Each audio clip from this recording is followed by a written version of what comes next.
Ouço com certa frequência nas minhas rodas de conversas com os meus amigos que nós estamos avançando enquanto sociedade. Avançamos em tecnologia, em ciência, em medicina, em informação, conhecimento. Nunca na história uma geração teve tanto acesso à informação e tanto conhecimento. Estamos avançando e vivemos muito melhor do que os nossos antepassados. Vivemos muito melhor do que aqueles que vieram antes. Mas eu tenho uma pergunta para te fazer. Será que, enquanto humanidade, nós de fato estamos melhorando? Eu quero responder essa pergunta no vídeo de hoje. E para isso eu quero ler com você Gênesis capítulo 4, do versículo 17 ao versículo 24.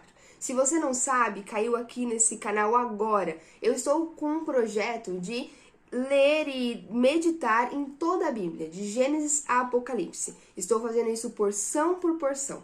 E no vídeo anterior, eu falei a respeito das duas linhagens espirituais que vão surgir, a linhagem de Abel e a linhagem de Caim, a linhagem daqueles que amam a Deus e a linhagem daqueles que não amam, a linhagem dos amigos de Deus e a linhagem dos inimigos de Deus, a linhagem da mulher, a descendência da mulher e a descendência da serpente. Essas duas linhagens vão se desenvolvendo no restante de todo o texto bíblico, e a história bíblica vai se basear numa disputa, uma batalha dessas duas linhagens, que nós sabemos qual vai ser a linhagem vencedora no final das contas. E no vídeo anterior, nós terminamos falando a respeito de Caim, da expulsão de Caim da região do Éden. Então lembra, o homem, Adão e Eva, foram expulsos do jardim do Éden, o jardim que ficava no Éden. Mas agora, não o bastante, Caim está sendo expulso da região do Éden, porque assassinou seu irmão e não se arrependeu. E então recebeu o castigo divino, que dentre várias coisas, a pior de todas,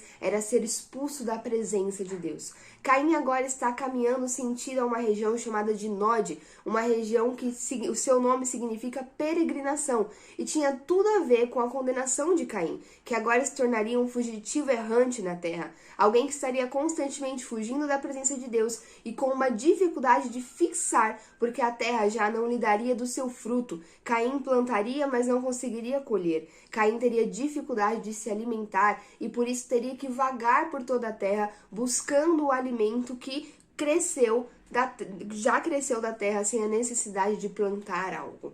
Nós estamos nesse contexto. Vamos ler o versículo 17. O que será que vai acontecer com este homem que foi expulso da região do Éden? Caim teve relações com sua mulher, e ela engravidou e deu à luz Enoque. Depois, Caim fundou uma cidade, a qual deu o nome do seu filho Enoque. Depois que Caim vai ser expulso da região do Éden, ele vai continuar com a sua vida, ele vai continuar vivendo. A diferença é que agora ele vive uma vida completamente sem a manifestação de Deus e tendo que lidar e conviver e agir em pecado, porque essa agora era a condição e a realidade do homem. A primeira coisa que nós vemos que Caim vai fazer é se casar. E aqui gera uma dúvida, né? Com quem Caim se casou? Muito provavelmente com uma parente, uma prima, uma sobrinha, uma irmã. E não se escandalize com isso, nós estamos falando do começo da humanidade. Era necessário que os casamentos acontecessem entre parentes, entre os familiares, para que a humanidade se espalhasse por toda a Terra. No fundo, somos todos parentes. Viemos todos de Adão e Eva. É claro que com o decorrer da história, somos parentes muito distantes, mas no fundo todos somos meio que parentes. E isso foi necessário, era preciso que fosse dessa forma. Então Caim vai se casar.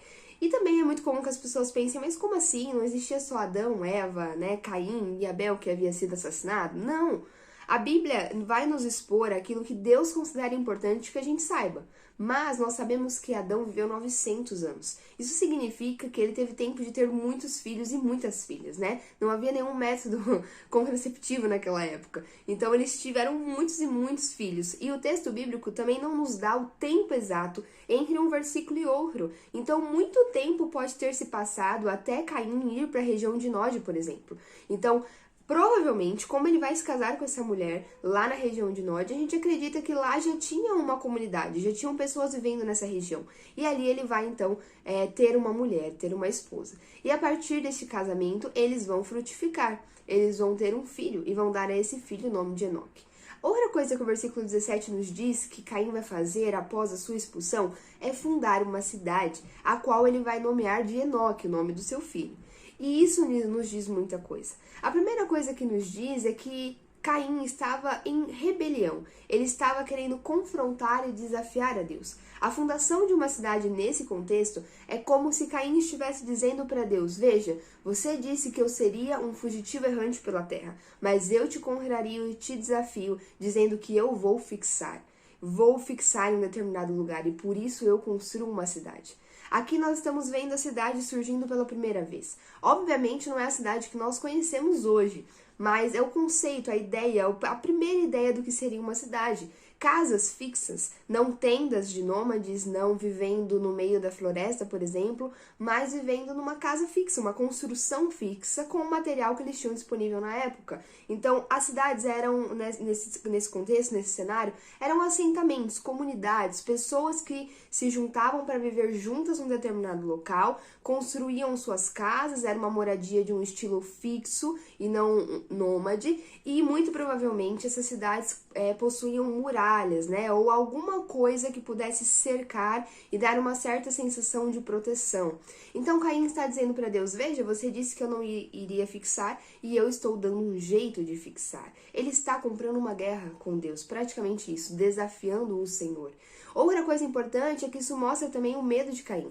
Ainda que Deus tenha dito que ninguém o mataria, Caim vai ficar apavorado e a cidade representa uma certa proteção por conta da muralha. A falsa ideia de que nós podemos nos proteger de alguma forma.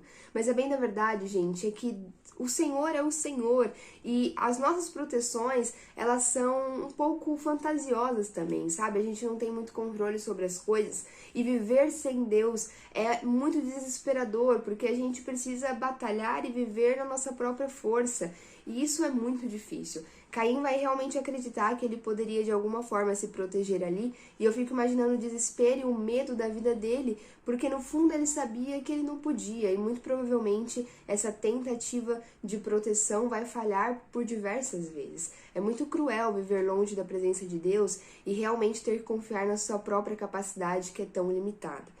Outra coisa que esse texto vai falar a respeito do coração de Caim é uma autocentralização. É o homem trabalhando para si e se exaltando. Veja, Caim vai dar à cidade o nome de Enoque. Enoque era o nome do seu filho. Então nós estamos vendo no Caim uma tendência de querer eternizar o seu nome, eternizar a sua descendência. Isso é algo comum entre os homens, né? Nós vemos isso ao longo de toda a história. As pessoas conquistam cidades, dão a essas cidades seus próprios nomes. As pessoas criam uma rua, um bairro, uma avenida e dão a essas criações o seu próprio nome. As pessoas fundam escolas e dão a essas escolas o próprio nome. Nada mais é do que uma tentativa de eternizar o seu nome na história. É o homem tentando ser um pouco parecido com Deus. É o homem tentando ser grande. É o orgulho do homem imperando. E a gente entende muito bem esse conceito porque no fundo, nós temos esse tipo de sensação, esse tipo de vontade de nos tornarmos eternos na história, de sermos exaltados e glorificados. Aqui eu quero te chamar a atenção para algo. Tome cuidado. Às vezes as nossas ações são muito bonitas, são muito lindas, são muito corretas, mas possuem uma intenção um pouco egoísta, para não dizer muito, e talvez extremamente orgulhosa. Às vezes nós queremos fazer grandes coisas para o Senhor, por exemplo, mas no fundo nós queremos que o nosso nome seja marcado na história. Queremos que as pessoas se lembrem da gente. Queremos fazer a história, entende? E isso no fundo carrega uma semente muito grande de orgulho e do homem tentando ser o próprio Deus.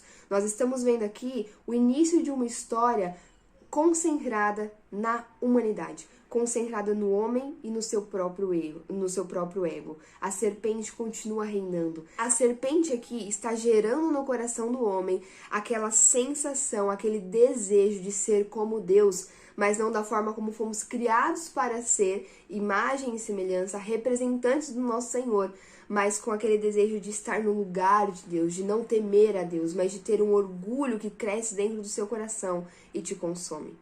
Vamos ler o versículo 18. A Enoque nasceu Irade. Irade gerou a Meujael, Meujael a Metusael e Metusael a Lameque. Aqui nós temos os descendentes de Caim, né? O filho do filho e assim por diante. Se nós fizermos a conta, de Adão até Lameque, nós temos 7 gerações. E eu quero que você grave essa informação, porque lá no final eu vou retomar e vai fazer um pouco mais de sentido do porquê eu estou frisando isso. Então a Bíblia vai nos dar esses nomes. Aparentemente, os filhos de Caim e os filhos dos filhos de Caim vão dar continuidade a essa cultura do pai de fundar cidades. E os filhos de Caim vão ser contados, vão ser considerados como fundadores de cidades. E a gente vai retomar também essa ideia quando nós chegarmos lá na cidade de Babel, quando eles vão construir a Torre de Babel, tá bom? Mas, veja, o texto bíblico para em Lameque. Muito provavelmente, né, e a gente sabe porque os próximos versículos vão mencionar os filhos de Lameque, mas a gente vai ver que é como se o texto estivesse fazendo um adendo. Então ele conta todos os nomes, os próximos filhos, e aí ele para em Lameque, e aí em Lameque ele vai contar algumas coisas a mais, e a descendência de Caim vai ser encerrada por aí, né? O texto só vai nos dizer até esse ponto. Então, é como se o texto bíblico estivesse chamando a nossa atenção para a vida de Lameque. Precisamos prestar atenção um pouco no comportamento de Lameque. E você vai entender o porquê. Vamos para o versículo 19. Olha o que a Bíblia diz. Lameque tomou 2 mulheres. Uma chamava-se Ada e a outra Zilá. Nós vamos começar a ver aqui que Lameque é considerado o pai de certas imoralidades. A vida de Lameque foi uma vida tão entregue ao pecado que a Bíblia faz questão de parar nele e escancarar e deixar bem claro o nível de ser humano que a descendência de Caim estava gerando. E a gente começa vendo que Lameque vai inaugurar um tipo de moralidade, que nós chamamos de poligamia, que é o casamento com mais de uma mulher. Isso é uma moralidade, isso é algo que confronta e machuca e fere o coração de Deus, e existem algumas razões para isso. A primeira de todas é que o casamento é uma criação de Deus, e portanto ele define o que é certo, o que é correto, como nós devemos viver o casamento, porque foi ele que criou. E quando Deus criou o casamento, lá em Gênesis 2, tem vídeo aqui no canal falando, Deus fez um homem para uma mulher, para que eles se tornassem uma só carne. Não tem como ser uma só carne com várias pessoas. Esse é um primeiro ponto. O segundo ponto é que o casamento, como eu falo no vídeo que está aqui no canal, além de ser a questão física nessa terra, de ser a união de 2 carnes, ele também tem uma mensagem profética, uma mensagem espiritual. O casamento é a simbologia, é a representação da união da igreja com o seu Cristo. Jesus Cristo vai voltar para buscar a sua igreja e então nós viveremos para sempre como uma só carne. Essa representação, essa simbologia está presente no casamento. E aí, deixa eu te falar, Jesus tem apenas uma noiva. Não 2, não 3, não 4. E é por isso que a poligamia é contrária ao coração de Deus. E a terceira coisa que eu preciso falar a respeito da poligamia é que esse assunto está cada vez mais presente. Mais pessoas estão falando a respeito de relacionamentos abertos, de nós não termos comprometimento, de não ser necessário ter fidelidade com o seu parceiro, os relacionamentos que não são de fato instituídos, não existe um nome, sabe? Eu não sei o que eu tenho com você, eu apenas sacio a minha carne. E alguns discursos como nós somos seres biológicos, é da nossa natureza, nós somos como animais e por isso não faz sentido eu me prender a uma única pessoa, eu preciso responder aos meus instintos como um animal. E às vezes esses discursos, eles parecem muito convincentes. Mas eu preciso chamar a sua atenção para o fato de que nós não somos como os animais. Ainda que nós sejamos animais, não somos animais racionais, a Bíblia diz que o fôlego de vida foi soprado em nossas narinas. Nós somos animais que carregam um espírito, assim como o nosso Criador. E isso faz total diferença. Outra coisa que eu preciso chamar a sua atenção para esse discurso que às vezes parece tão convincente é que é muito natural que as pessoas que preguem isso falem que elas são muito satisfeitas e realizadas e que elas não sofrem com isso porque elas são muito bem resolvidas e não se apegam a ninguém e portanto elas não se machucam porque elas já sabem que essa pessoa vai se relacionar com outra. Mas só quem de fato já viveu isso ou já conviveu com quem de fato vive essa realidade sabe das feridas enormes e profundas que vão se abrindo no coração dessa pessoa. Porque no fundo, nós fomos feitos para nos tornarmos uma só carne com outra pessoa, a não ser aqueles que receberam o dom do celibato. Caso contrário, fomos feitos para isso. E quando nós vemos a nossa outra metade, quando nós vemos aquele que se tornou uma só carne conosco, que se completou conosco e que carrega uma mensagem profética para o mundo junto com a gente, carrega essa mensagem profética, Quando nós vemos essa pessoa se envolvendo com outra e se tornando carne, uma só carne com uma outra pessoa, aquilo nos fere profundamente. E pessoas estão amarguradas, rancorosas, com um buraco dentro do peito, completamente entristecidas, porque estão vivendo mentiras que Satanás tem pregado como se fosse liberdade. Mas no fundo é uma grande prisão, porque todos os dias essas pessoas retornam para os seus lares e quando deitam nas suas camas se sentem traídas, violadas, se sentem expostas, humilhadas e não conseguem se sentir amadas. Essa é uma triste e dura realidade. Lameque estava inaugurando esse contexto na humanidade.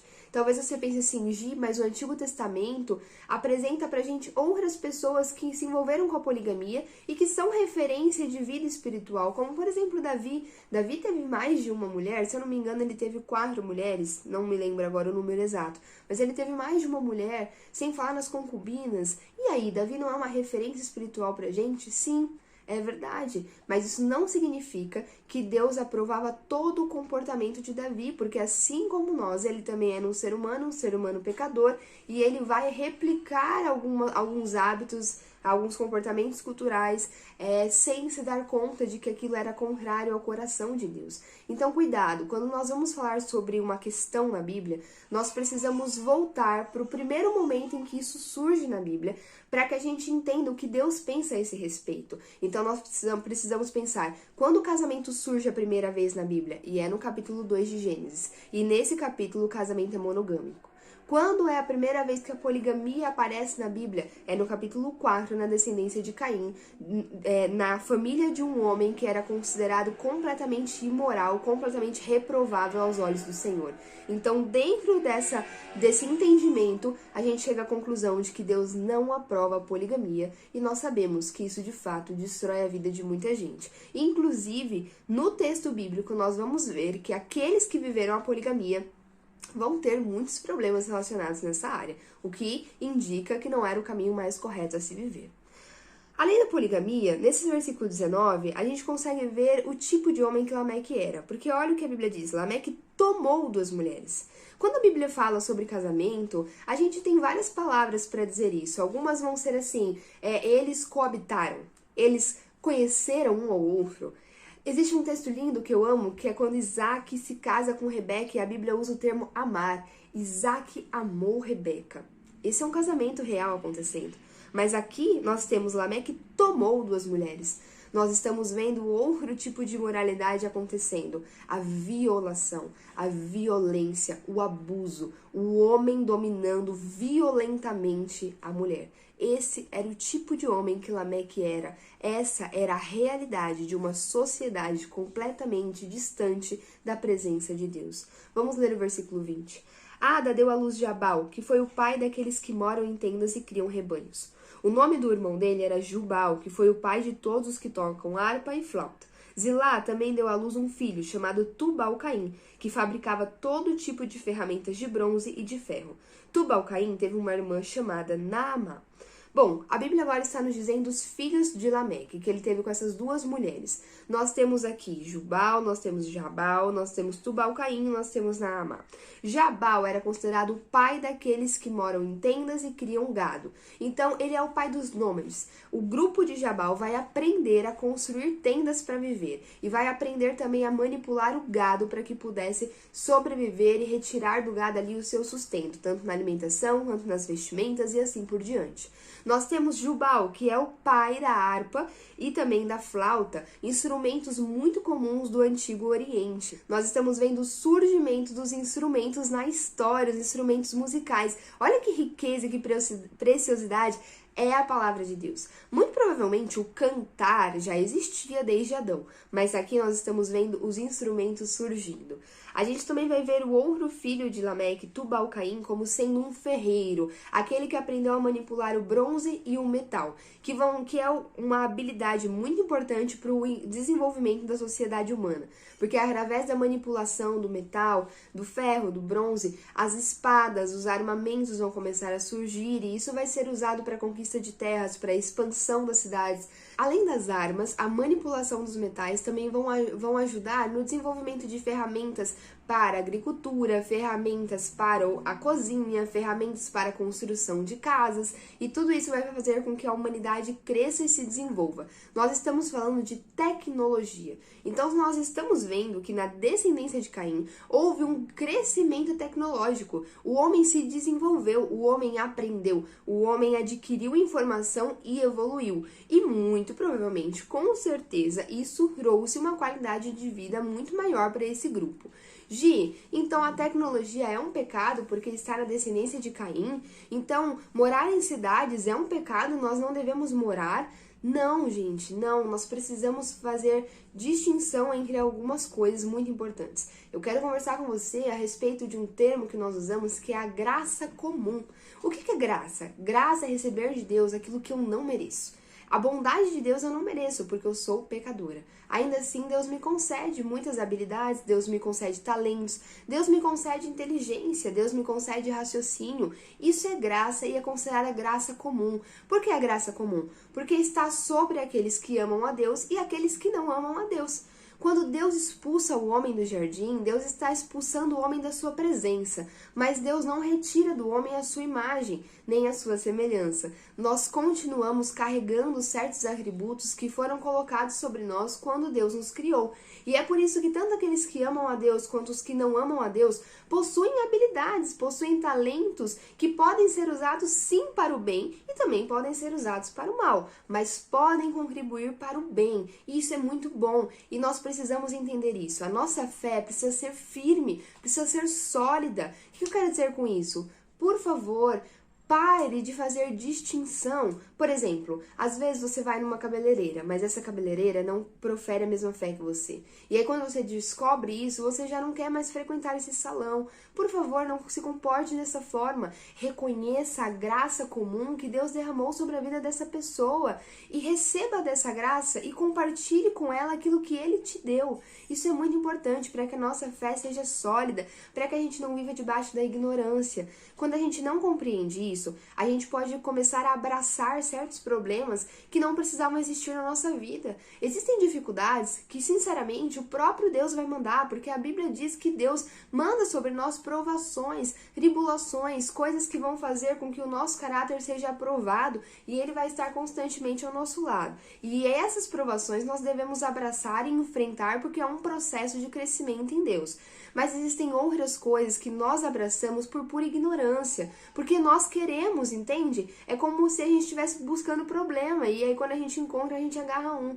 Então cuidado, não viva debaixo da ignorância. Outro grande perigo de não entender a graça comum é começar a se isolar e dessa forma ser incapaz de obedecer um dos principais mandamentos bíblicos, que é amar o seu próximo. Quando a gente começa a ter esse tipo de entendimento equivocado, onde eu não como a comida de quem não profere a mesma fé que eu, onde eu não sento na mesma mesa, eu não estou na mesma casa, eu não vivo no mesmo ambiente, eu não trabalho junto, eu não respeito essa pessoa, eu começo a não amar aqueles que eu deveria estar amando. Dessa forma, eu não amo o meu próprio Deus. Porque a Bíblia diz que aquele que não é capaz de amar ao seu próximo, a quem pode ver, não é capaz de amar a Deus, a quem não pode ver. Então isso é muito sério, porque se nós tivermos essa mentalidade, nós não vamos ser sal na terra nem luz neste mundo, porque estaremos escondidos nos nossos mundinhos. E isso é muito, muito grave.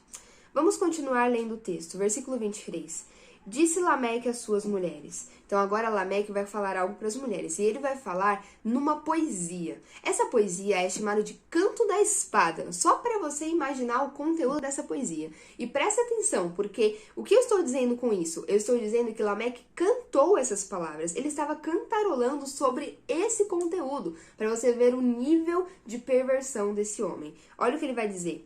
Ada e Zilá, ouçam-me, mulheres de Lameque, escutem minhas palavras. Eu matei um homem porque me feriu, e um menino porque me machucou. Se Caim é vingado 7 vezes, Lameque o será 77. Primeiro de tudo, o tom em que Lameque fala com as suas mulheres já dá pra ver que ele está dominando elas com muita violência. Esse era o julgamento agora sobre a mulher, lembra? A vida de pecado trouxe isso sobre a mulher. Mas para aqueles que estão em Jesus Cristo, há redenção. E aqueles que vivem um casamento em Cristo, as coisas são bem diferentes, tá? Esse é o primeiro ponto. A segunda questão que eu quero falar com você. Olha como Lameque era. Ele simplesmente matou um homem porque esse homem o feriu, porque esse homem o machucou. Talvez você esteja pensando, não, Gi, não é um, são 2 homens que ele matou. Não, é um. Eu sempre pensei que fossem 2, mas recentemente eu aprendi que está se referindo a apenas um homem. Por quê? Aqui é uma poesia hebraica e um recurso comum na poesia hebraica é o paralelismo, que é a repetição da mesma coisa de 2 formas diferentes. Então eu escrevo 2 vezes a mesma coisa com palavras diferentes. Portanto, aqui, Lameque está dizendo que matou um único homem. Só que se eu somar a informação das 2 frases, eu vou saber que esse homem era jovem e que ele matou esse homem porque esse homem o feriu. Ou seja, Lameque não está realizando justiça, Lameque está se vingando, Lameque está agindo de forma inapropriada, ele está sendo injusto, ele está sendo muito mais cruel do que precisava, digamos assim. Aqui não é o olho por olho, aqui é a incitação à violência, aqui não é a justiça, aqui é o desejo de ser cruel, é o matar pelo prazer de matar. A descendência de Caim chegou nesse nível após apenas 7 gerações. Lembra que eu te falei? Após 7 gerações, apenas a depravação chegou nesse nível. O pecado estava avançando e estava avançando fortemente sobre a família de Caim, sobre os descendentes de Caim. E aqui eu quero responder para você a pergunta que eu fiz lá no começo do vídeo. Veja, os descendentes de Caim avançavam em tecnologia. Os descendentes de Caim estavam avançando em qualidade de vida. Mas quando nós chegamos na vida de Lameque, a gente consegue fazer um real diagnóstico de qual era o estado do coração humano, a total depravação. Você deve ter percebido comigo ao longo de todo o texto que nós não vemos Deus se manifestar. Há um silêncio total de Deus, muito diferente do texto anterior. E essa é a realidade daqueles que vivem num silêncio total em relação a Deus. É bem verdade que a nossa sociedade está avançando. Nós aprendemos muito, somos a geração com mais informação e mais acesso. E isso é muito bom, melhora muito a nossa qualidade de vida. Mas espiritualmente, estamos cada vez mais perdidos, porque Deus está sendo cada vez mais colocado de lado nas nossas vidas. E não dá para viver dessa forma. Vivemos uma sociedade completamente humanista. Deus não é considerado. O homem é o foco em todo o tempo. Focamos na nossa própria realização e na nossa própria conquista. E isso não é mais só fora da igreja, mas também, infelizmente, dentro da igreja. Os púlpitos são usados para proclamarem palavras para que nos ajudem a alcançar a autorrealização. Estamos constantemente preocupados em eternizar os nossos nomes e realizar os nossos desejos. Estamos concentrados no nosso próprio umbigo e eu diria que, na atualidade, o Deus que nós mais temos adorado somos a nós mesmos. Nós nos tornamos Senhor dos nossos dias e isso deveria nos deixar desesperados. É exatamente isso que Lameque está fazendo quando ele mesmo joga sobre si a sentença de que aquele que o matasse seria vingado 70 vezes 7. Se você assistiu o vídeo anterior, você deve lembrar que essa sentença que foi lançada sobre Caim foi lançada por Deus, não por Caim. Aqui Lameque está querendo tomar o lugar de Deus, lançando sobre ele a própria sentença. Lameque está se considerando o próprio Senhor da sua vida. E é isso que nós estamos vivendo.